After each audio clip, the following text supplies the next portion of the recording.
कृष्ण ने आज भी हम सबको एक इस रूप में अवसर दिया। उद्धव ने पूछना शुरू किया, हे कृष्ण, सबसे पहले मुझे ये बताओ कि सच्चा मित्र कौन है? कृष्ण ने कहा, सच्चा मित्र वह है जो जरूरत पड़ने पर मित्र की बिना मांगे मदद करे। उद्धव ने कहा, कृष्ण, आप पांडवों के आत्मीय प्रिय मित्र थे। आपात बांधव के रूप में, यानी आपदा में, मुसीबत में सहायता करने वाले के रूप में उन्होंने आप पर सदा पूरा भरोसा किया। कृष्ण, आप महाज्ञानी हैं, आप भूत, वर्तमान और भविष्य के ज्ञाता हो, किंतु आपने सच्चे मित्र की जो परिभाषा दी, आपको लगता नहीं कि आपने उस परिभाषा के अनुसार कार्य नहीं किया? आपने धर्मराज युधिष्ठिर को द्यूत क्रीड़ा यानी जुआ खेलने से क्यों नहीं रोका? ठीक है, आपने उन्हें नहीं रोका, लेकिन आपने भाग्य को भी धर्मराज के पक्ष में नहीं मोड़ा। आप चाहते तो युधिष्ठिर जीत भी सकते थे। उसके बाद जब उन्होंने अपने भाइयों को दांव पर लगाना शुरू किया, तब तो आप सभा कक्ष में आ सकते थे। आपने वो भी नहीं किया। उसके बाद जब दुर्योधन ने पांडवों को सदैव अच्छी किस्मत वाला बताते हुए द्रौपदी को दांव पर लगाने को प्रेरित किया और जीतने पर सारा कुछ वापस कर देने का लालच किया, कम से कम तब तो आप हस्तक्षेप कर सकते थे। अपनी दिव्य शक्ति के द्वारा आप पासे धर्मराज के पक्ष में मोड़ देते। इसके स्थान पर आपने तब हस्तक्षेप किया जब द्रौपदी लगभग अपना शील खो रही थी। तब आपने उसे वस्त्र देकर द्रौपदी के शील को बचाने का दावा किया। लेकिन आप ये दावा भी कैसे कर सकते हैं कृष्ण? उसे एक आदमी घसीटकर हॉल में लाता है और इतने सारे लोगों के सामने निर्वस्त्र करने के लिए छोड़ देता है। ऐसे में एक महिला का शील क्या बचा? आपने क्या बचाया कृष्ण? अगर आपने संकट के समय में अपनों की मदद नहीं की तो आपको आपात बांधव कैसे कहा जा सकता है? आपने संकट के समय में मदद नहीं की तो क्या फायदा? क्या यही धर्म है? इन प्रश्नों को पूछते हुए उद्धव का गला रूंध गया और उसकी आंखों से आंसू बहने लगे। हंसते हुए भगवान कृष्ण बोले, प्रिय उद्धव, ये सृष्टि का नियम है कि विवेकवान ही जीतता है। उस समय दुर्योधन के पास विवेक था, इसलिए वो जीता, धर्मराज के पास नहीं था। यही कारण था कि धर्मराज पराजित हुए। उद्धव हैरान हुआ और उद्धव को हैरान देखकर कृष्ण आगे बोले, दुर्योधन के पास जुआ खेलने के लिए पैसा और धन तो बहुत था, लेकिन उसके पास 500 का खेल उसे नहीं खेलना आता था। इसलिए उसने अपने मामा शकुनी को द्यूत क्रीड़ा के लिए प्रयोग किया, जुए के लिए उपयोग किया। यही विवेक है। धर्मराज भी इसी प्रकार सोच सकते थे और अपने चचेरे भाई से पेशकश कर सकते थे कि उनकी तरफ से मैं खेलूंगा।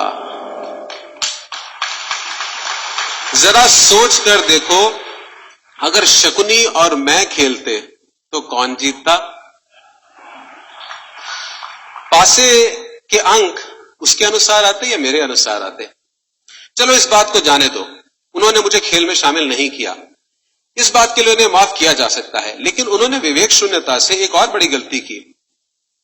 उन्होंने मुझे प्रार्थना में बांध लिया। उन्होंने मुझसे प्रार्थना की कि मैं तब तक सभा कक्ष में ना आऊं जब तक मुझे बुलाया ना जाए, क्योंकि वे अपने दुर्भाग्य का खेल मुझसे छुप कर खेलना चाहते थे।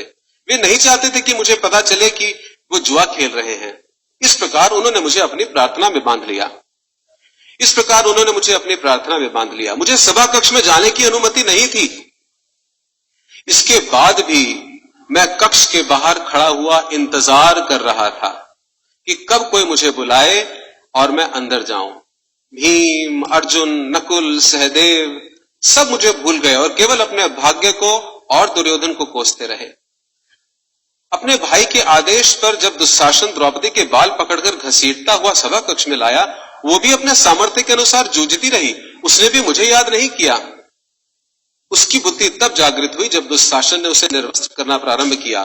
तब उसने स्वयं पर निर्भरता त्याग कर, छोड़कर हरि हरि अभयम कृष्ण की गुहार लगाई। तब और जैसे ही मुझे पुकारा गया, मैं अविलंब वहां पहुंच गया।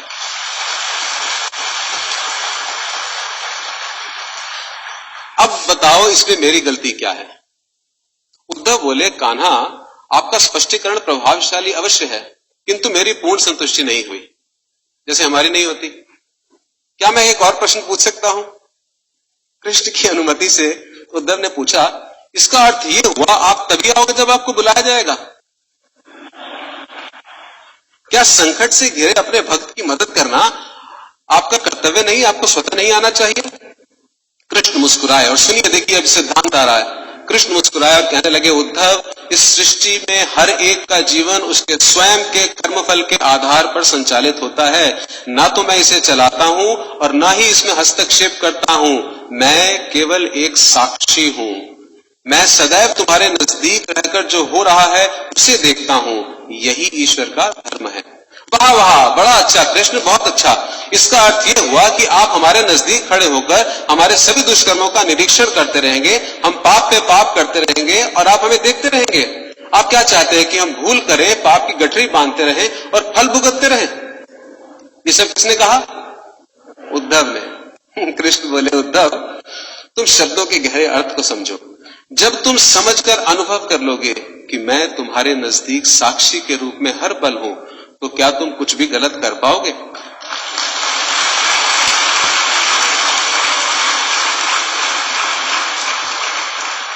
जब तुम ये भूल जाते हो और ये समझने लग जाते हो कि तुम मुझसे छुपकर कुछ भी कर सकते हो, तभी मुसीबत में फंसते हो। धर्मराज का ये अज्ञान था कि उसने माना कि वो मेरी जानकारी के बिना जुआ खेल सकता है। अगर उसने ये समझ लिया होता कि मैं प्रत्येक के साथ हर समय साक्षी के रूप में उपस्थित हूं, तो खेल का कुछ और रूप होता।